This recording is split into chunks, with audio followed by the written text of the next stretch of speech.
TorahBox.com pour la diffusion du judaïsme francophone vous retransmet un enseignement du Rav Eli Dreyfus. Bonne écoute et bon limoud.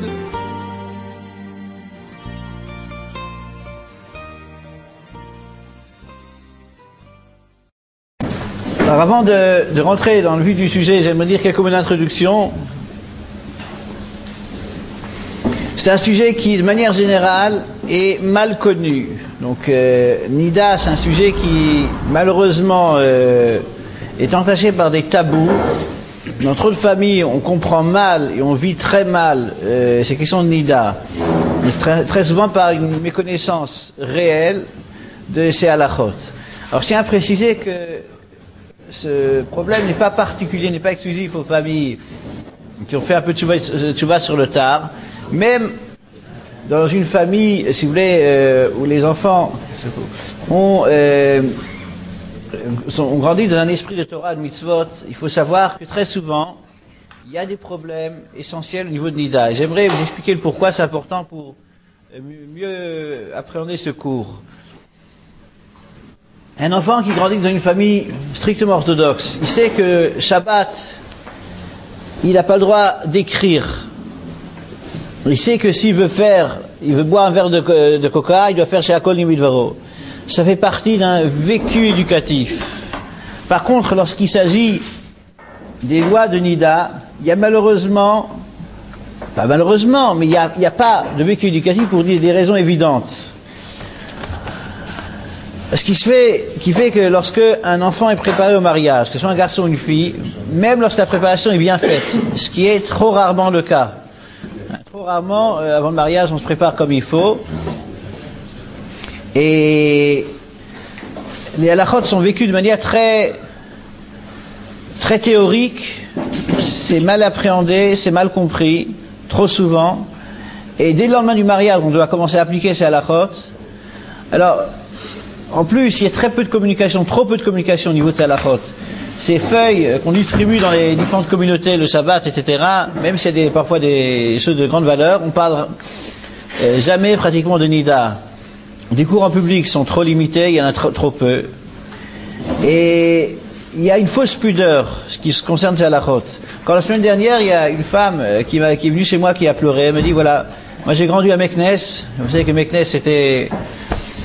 Et avant le mariage, ma mère m'a toujours dit, elle n'a presque pas osé me dire, elle me dit un mot comme ça, tu sais, il y a le mikvé. Mais au-delà de cela, rien. Donc, mais même lorsqu'il y a eu un enseignement qui a été prodigué, et lorsqu'il y a des connaissances, ces connaissances sont très mal assimilées. Alors, je l'ai dit, je répète, le lendemain du mariage, on doit appliquer ça à la chote. Alors, on n'ose pas parler. Il y a un faux tabou. En plus, il y a un défaut objectif, si vous voulez. C'est pas un défaut, mais c'est un inconvénient majeur du respect de ces halachot, c'est que ça se passe dans l'intimité conjugale, ou ça se passe très souvent dans l'intimité féminine. Alors prenons l'exemple d'un Baal Tshuva qui revient d'un séminaire. Il s'est acheté une paire de tefilines, il vient le premier matin à la synagogue, il a mal compris où on doit mettre les tefilines. Lui, il a compris qu'on met les tefilines sur l'oreille. Bon, quelqu'un va gentiment lui dire, écoutez, cher monsieur, ça se met ici.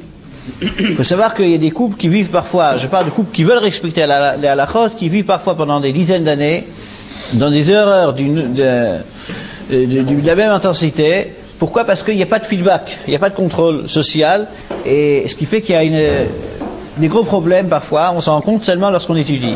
Alors il faut étudier ces halachot, et j'ai appris qu'il faut les réviser sans fin, parce que comme il n'y a pas de vécu éducatif, comme ça se passe un peu dans un faux secret, il y a très souvent des problèmes essentiels, il faut les revoir systématiquement parce qu'on oublie ces halachot. Alors le premier sujet qu'on va voir ce matin, donc, c'est les cas qui rendent la femme Nida. Je tiens à préciser que ce cours est essentiellement basé sur l'opinion du Shulchan Aruch. Donc pour les Sfaradim, il y a peu de différences entre les Sfaradim et Ashkenazim au niveau de ces halachot. Lorsqu'il y aura des différences, donc les applications pratiques comme les Ashkenazim présents, je dirai donc les détails pour les Ashkenazim, je les préciserai. Mais en règle générale, donc c'est valable pour tout le monde, sauf précision. Je tiens aussi à préciser que ce cours est destiné à enseigner le BAB, le minimum. Ce que j'enseigne, c'est le strict minimum. Si jamais il y a des halachot qui sont à un degré de chumrot, d'aggravation, je préciserai que c'est pas strictement obligatoire.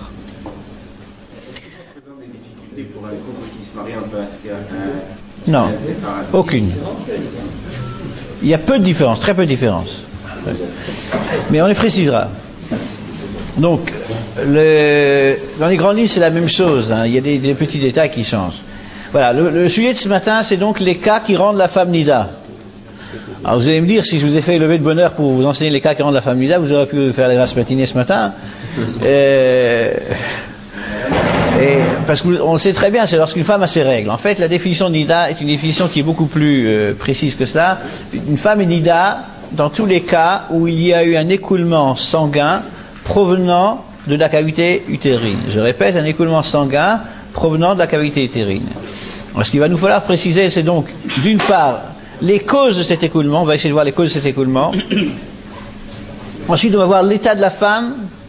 Et dans un troisième temps, on va voir la définition du sang. Et on va donc analyser tant les couleurs que la taille du sang qui a été trouvé.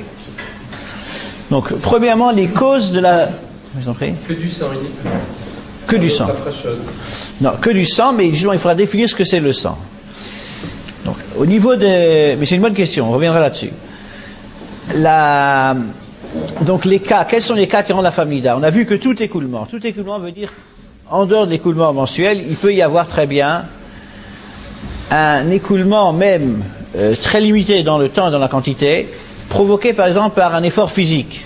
On a très souvent le cas de femmes qui reviennent d'un cours de gymnastique et boum, elles ont une tache de sang. Donc bien que ce soit un effort physique qui ait provoqué ce saignement, ça rend la femme nida. C'est un écoulement sanguin pendant la cavité utérine. Ça peut être provoqué par un choc émotif. Choc émotif, vous avez une femme qui a vu un petit cafard, et elle a eu très peur, et boum, elle a une tache de sang. Ça rend la femme nida. Donc bien que ce soit une cause extérieure. Ça peut être certaines manipulations gynécologiques relativement rares. Je tiens à le préciser. Ce qui est plus fréquent, c'est, si on parle de gynécologie, c'est au niveau de la contraception. Mais dans la suite des cours, on parlera de la contraception, de l'approche, si vous voulez, de la halakha et de la contraception, c'est important. Lorsqu'on aborde le couple et la Torah, donc de parler de contraception, on parlera aussi du traitement de stérilité, parce que c'est des questions qui sont brûlantes d'actualité dans certains couples. Donc, au niveau de la contraception, j'aimerais non pas traiter la contraception, mais de voir les retombées de la contraception par rapport à Nida. Il faut savoir qu'il y a deux moyens de contraception qui posent problème trop souvent. C'est d'une part la pilule, d'autre part le stérilet. Lorsque une femme prend la pilule, donc encore une fois, je ne traite pas de la contraception de manière essentielle, je parle maintenant des retombées par rapport à Nida. Il faut savoir qu'une femme prend la pilule et qu'elle a oublié de prendre son